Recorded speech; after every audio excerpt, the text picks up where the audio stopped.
My name is JB Kalin, and I'm a first-year MBA student at MIT Sloan, and it's my pleasure to introduce our presentation, Performance Optimization Strategies That Helped Win a Championship, brought to you by Fusion Sports. Please join me in welcoming our speaker, Glenn Stewart, High Performance Manager from West Coast Eagles. Thank you very much. 25 seconds left in the game. The Eagle has landed for the Premiers in 2018.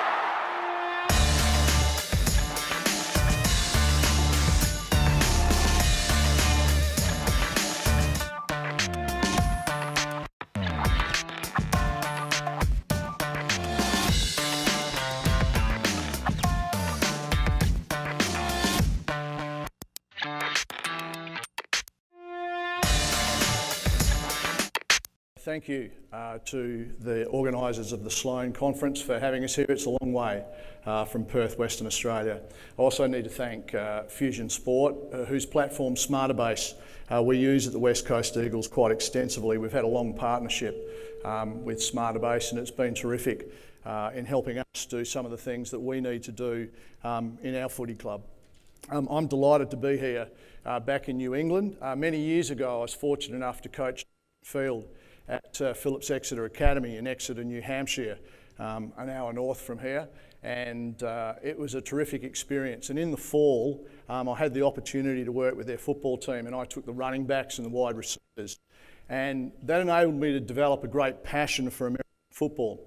So what I thought I'd put together as an introduction is a little series called the Immaculate series, and it's 3 little clips.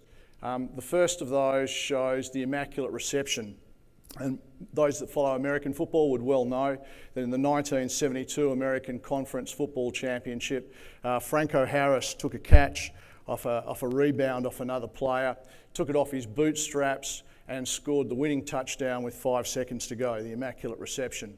So I thought I might just start with that. Last chance for the Steelers. Bradshaw trying to get away, and his pass is broken up by Tatum. Tipped off. Franco Harris has it, and he's over. What? Franco Harris grabbed the ball on a deflection. 5 seconds to go. He grabbed it with 5 seconds to go and scored. So that leads us into the next one, which is our team. The West Coast Eagles, and in the 2018 Grand Final we trailed for the entire game except for the last 2.5 minutes, and one of our players took an intercept mark with that amount of time to go, and we had a 4 possession chain that we retained the ball and scored a goal that put us ahead, and we managed to win that particular Grand Final. So I'm going to show you the Immaculate chain, and immediately after that, a little vignette called the Immaculate Reaction. Elliott provided the contest. Talor provides the run. Kicks inside 50. McGovern, what a player. What a mark, Bruce, what a mark, and he goes to Vardy straight away. They need to keep going quickly. 2:29 remaining. Ryan with a big mark. Ryan, what about that? He plays on. Ball to Sheeds, too long. Maynard can't get there. Sheed, did he play on? Did he take a step? Massive. Sheed from the boundary. Needs to be inch perfect. He is. He's got the most impossible goal. Unbelievable.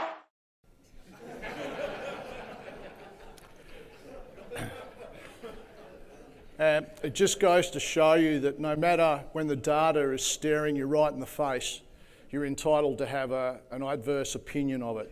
So that's a little bit of Australian rules footy. So the aim of my presentation in the next 15-20 minutes is to go through 3 or 4 guiding principles that we use in the high performance department to make wonderful decisions with our data and the way that we use it. And then I want to reflect on the 4 things that we did that we thought helped prepare or assisted in preparing our players for that particular grand final, and also to give you some of the reasons why we might have gone down that path. And in fact, some of the things that I'm about to show now, Darcy Norman commented on in the previous presentation. To give you some context, this is our high performance unit at the West Coast Eagles. So I'm the high performance manager. We have 3 branches to the high performance unit. We have the medical side, we have strength and conditioning, and we have sports science. And then the sports science has a research arm, and we always have a PhD student or an honours student working on a subject that we have. All of our staff here are full-time, bar the doctors. We have 2 part-time doctors, our nutritionist is part-time, and our trainers who do the strapping, massage, etc., they're also part-time. So it's quite a big unit, and we work with our coaches as part of the West Coast Eagles Footy Club. So the 4 principles that I really want to allude to today, the first of those is levels of perspective. It comes from the work of Daniel Kim in the late 1990s. And again, it reflects a little bit about what Darcy was talking about. We have a very clear vision at our club, what it is that we're trying to strive towards. We have clear mental models. And the thing that I like about it is we put in place systems and structures to deal with the events that occur on a daily basis in sport. The events that often happen is one hamstring, one ACL, a bad game when you travel away, a game where the players kick very poorly. There are the events. And we try not to worry about it because we want to make our decisions all the time that relate to our vision. If we have a number of events that occur, a number of hamstrings, then our systems and structures are not working, and so we will address those. So that's one of the key principles that we operate on. The second was the title of the presentation, the Hedgehog Principle. And I'm sure a large number of you here would have read the book Good to Great by Jim Collins. Jim Collins looked at over 1,400 companies and tried to isolate those that had made the really large leap from good to great. And he found 11 companies that out of those 1,400 that always made a profit. They always bought their products out on time. They had great customer service. And then he tried to ascertain what were the commonalities amongst those 11 companies. And one of the things he found amongst the CEOs was the Hedgehog Principle. And if you're not familiar with the Hedgehog Principle, it's an old fable where a hedgehog is walking down the road and it's being stalked by a fox.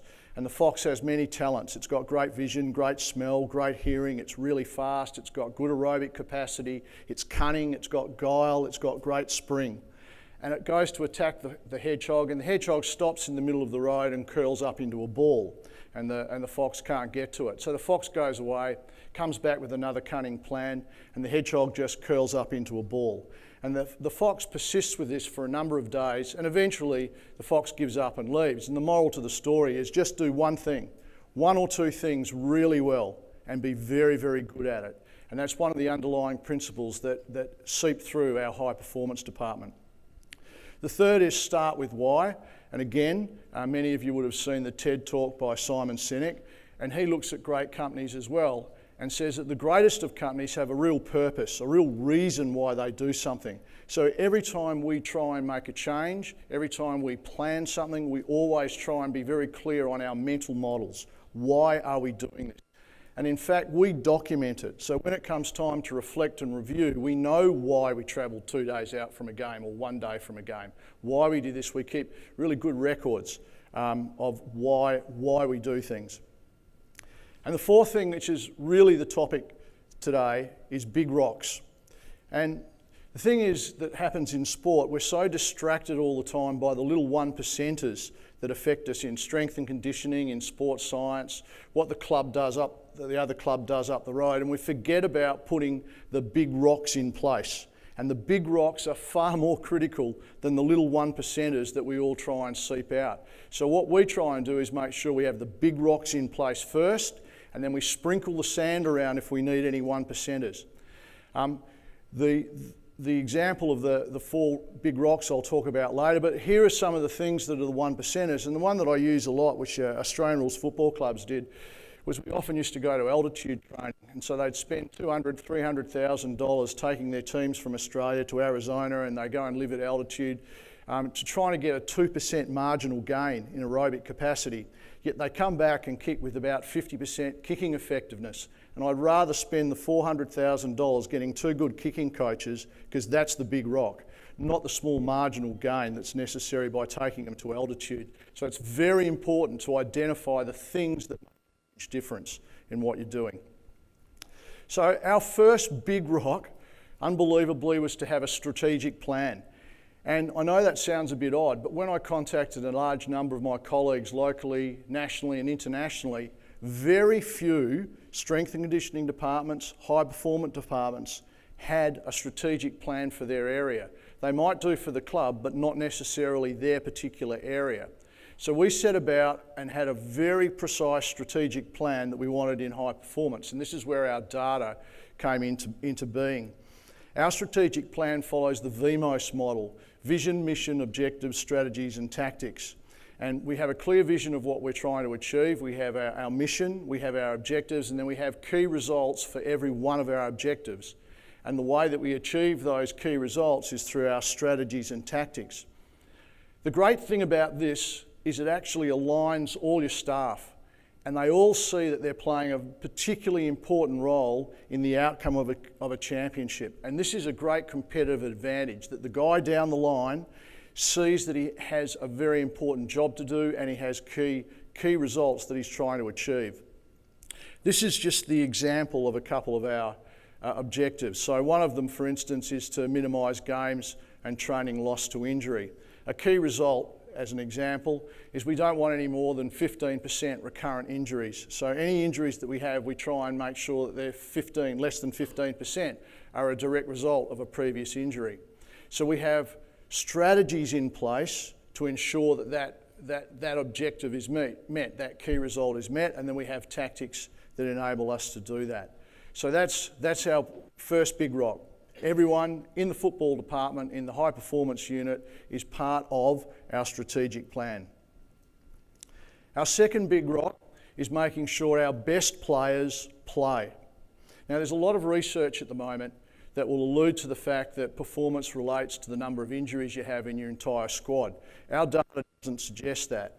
Our data firmly places us on the need to have our best players play. So our objective is to have 9 or more of our top 10 players playing each week.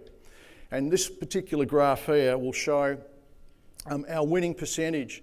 So when we have 10 of our top 10 players playing, we win 80% of our games, 4 out of 5 games. When we have 9 of our top 10 players playing, we win 2/3 of our games. So we really need our best players out there. And so we focus on strategies that ensure that our top 10 players play each week. Now you might go, well, that's pretty easy to do, but in fact this next graph shows you it's actually pretty hard to do. The red lines here are the AFL average for the number of top 10 players that can be delivered, or the top players that can be delivered each week.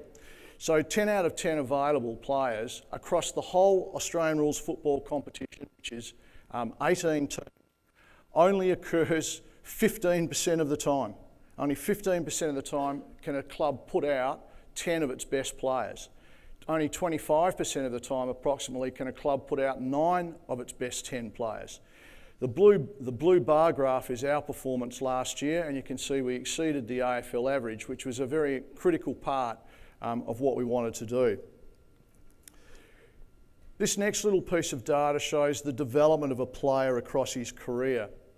These points come from Champion Data, which is our official statistics provider in the Australian Rules footy.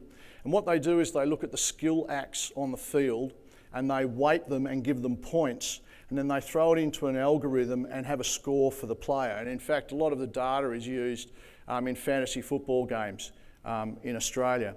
So this shows a player's development across his career. The higher number of points, the better performed he is.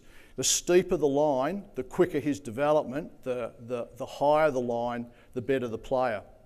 This is a key defender, a first round draft pick. This is our equivalent player coming up now, and you can see the blue bar graphs exceed the AFL average for a first round draft pick. This is why we want these players to play.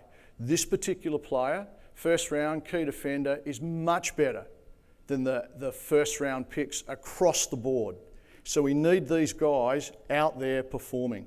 So our second big rock is have your best players playing. This is how we went. We averaged about 8.7 out of 10 players across the season. Of the 25 games we played, on 15 occasions we had 9 or more of our top players. Unfortunately, we lost one player through an ACL, 2/3 of the way through the season, a top 10 player, and then we lost a second top 10 player 3/4 of the way through the season who was suspended for the last part of the season, and in fact he's suspended for the first 3 games of this year. So at the finish we only had 8 of our top 10 players to choose from, and when we went into that particular grand final we'd lost another player in the week before, so we only had 7 in the grand final. But there's an exception to every rule. The Oppo only had 6. So if you can't get the best players out, just make sure you have more better players than the Oppo. Our third big rock is chronic load. And chronic load for us is a rolling 4-week average of the work that we've done. And this is a graph taken from our GPS showing distance. So in a week's, the blue bar graphs show the amount of running done in a week. And AFL is a big running game, and so you can see in the second bar there, they're up to 30 kilometres running in a week, plus they get belted 10 times in tackles, they're laying tackles, so it's a pretty tough game. The light blue bar graphs are our predicted loads for the first 5 rounds of the year, and the black line is our chronic load, the rolling 4-week average. So what we need is high chronic load. We need that load to be so high that when the players play in round 1, the first light blue graph, that they're prepared for that game. And the spike in load that comes when you play games is not excessive. It's better seen in this next slide. This is training leading into Christmas, during the Christmas break, and then out of Christmas. Again, the dark blue bar graphs are the load for each week. The light blue graph is our predicted load for that particular week. The black line is our rolling 4-week average, our chronic load. And just to expand on the graph a little bit, the green shaded area is what we call the sweet spot. We want our loads to be in that particular area because we think that provides a safety barrier for injury risk. The pink area is 2 times the risk, and the darker red area is 3 to 5 times the risk. So you can see that one of those graphs is a pretty big week, and there's a bit of risk involved. But the important thing about chronic load, and the thing that we really focus on, is if they have a 2-week Christmas break and they don't do anything, which is mandated by our players' union, you can see the enormous effect it has on chronic load. And when they come back after Christmas, after that 2-week break, that same training session that we saw here, it actually takes them into extremely high risk. So therefore, we have to minimise our training to ensure that we keep the risk low. And that's not one of our objectives. One of our objectives is to maximise training. So we really need to educate our players that they must train in their off periods. And otherwise, we will get this really significant drop of chronic load, and that affects everything thereafter. Our fourth big rock is hard running. Hard running for us, a midfielder might run 15, 16 kilometres in a game. That entitles walking, jogging and everything. But hard running for us is high intensity running. And what we've discovered is that we're pretty fit, our team's pretty fit, but being fit doesn't necessarily mean that you're conditioned. So what we thought we'd do this year is have a look at what was the hardest running block of 15 minutes in the last 5 years of football for our team. The hardest 15 minutes. And this is a rolling 5-minute average of distance per minute. So the first bar is the average intensity in metres per minute for the first 5 minutes of the game. The second bar is from minutes 2 to 6. The third bar is from minutes 3 to 7. And you can see for this particular player, in that second lot, he's running 180 metres a minute. It's a phenomenal amount of work that this midfielder does. And that's the running that he does over the first 15 minutes of the game. It's phenomenal. So we decided, in collaboration with our coaches, that we would try and design drills that not only mimicked the hardest running that they'd ever been exposed to, but exceeded that, and we would train it. We would try and train. And that took a lot of collaboration with the coaches to create drills that go for 15 minutes at massively high intensity on a field that's 170 metres long by 130 metres wide. You can't do small-sided games because the boys kick the footy 60 metres. So we've got to be very clever in the way that we do drills. This is a sample of one drill, and we're nearly able to mimic the hardest running for this particular player in this particular drill. It exceeded it. So not only did we know our players were conditioned for the 2018 season, it also has a massive belief effect. And to go into games knowing that whatever the game throws up, you've already been exposed to it at training, has an enormous psychological effect with the players. How did we go with it? Well, the green bar graphs here is a count of the number of times we were able to do drills on the horizontal axis for that duration. So if I just go to the far right here, on 4 occasions we were able to get drills that lasted 12 minutes or more of the hardest running exposed in a game. 8 minutes, 8 times we did 8. Did it for 9 to 12 minutes. 8 times we did it for 6 to 9 minutes, and the other graphs are from the other years. So there's our 4 big rocks, and really the key message is we wanted to align our high performance staff. We wanted to align them with the coaches, so we were all on the same bus heading in the same direction.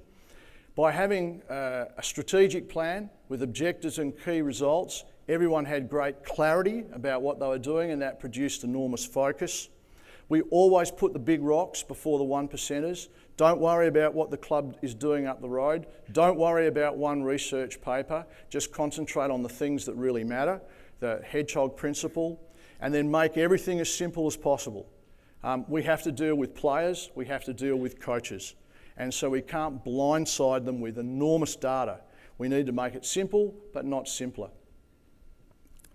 So thank you. I'd like to thank these guys who are our sports scientists, and Tyler King to help put the presentation together, and also to Fusion Sport. They've been a wonderful partner, and a lot of the work that we've just seen there has come from their dashboard. So to conclude, this is our players, post-game, friends, family and flags, why we play football. Fun. Anything you want to say? Maybe it's got one thing to do. It's all about actions, boys. Not about words. It's about actions. That's what we want to do.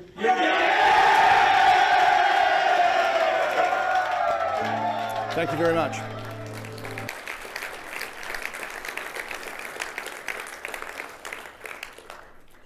Yep, I believe I've got a couple of minutes. Any questions? In endurance sport, there are a lot of modeling that is done, such as cycling or running, for the performance of the athletes in pushing beyond what you showed. Yep. Is there an interest, or you see that as the 1% in team sport?